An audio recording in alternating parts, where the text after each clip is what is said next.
Nous sommes le 1er mai 2020.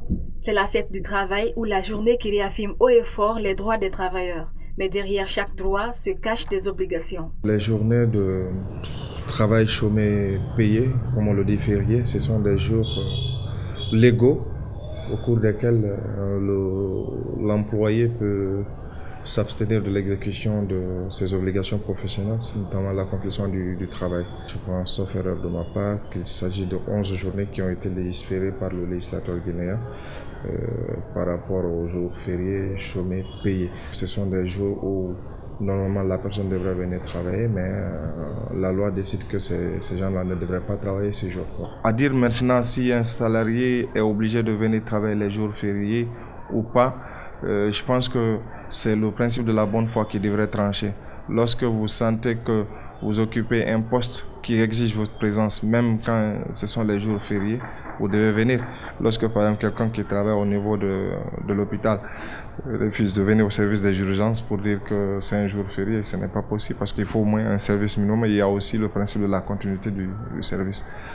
Parlant des contrats d'embauche, Maître Isiaga Keïta est conscient de la diversité des emplois dans un pays. Chaque cas mérite d'être traité en toute responsabilité, ce qui est le devoir de tout chef d'entreprise.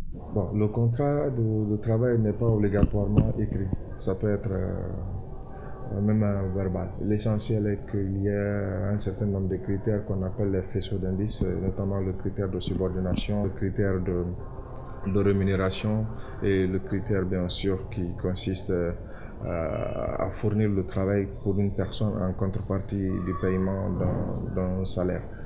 Pour la rémunération du travailleur, s'il est dit qu'il est payé au mois par exemple, s'il est dit par exemple qu'il est payé à 2 millions le mois, on divise les 2 millions pour 30 jours ou 29 jours du mois.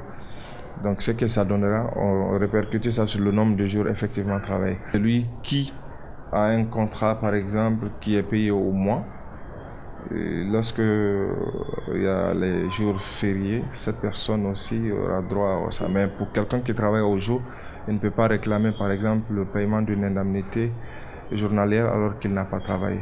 La plupart des travailleurs lésés n'ont souvent aucun recours par ignorance ou par manque d'audace.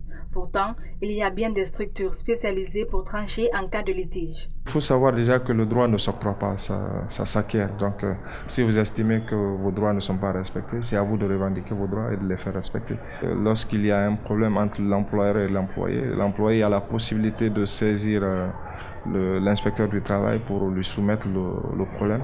Et je pense que ce dernier pourrait convoquer l'employeur à venir donner des explications. Ils peuvent essayer de régler là-bas. À défaut, le salarié peut saisir le tribunal du travail. Autre handicap, dans les pays sous-développés, la loi juridique existe, mais le plus fort finit par triompher du plus faible le plus souvent devant les instances judiciaires.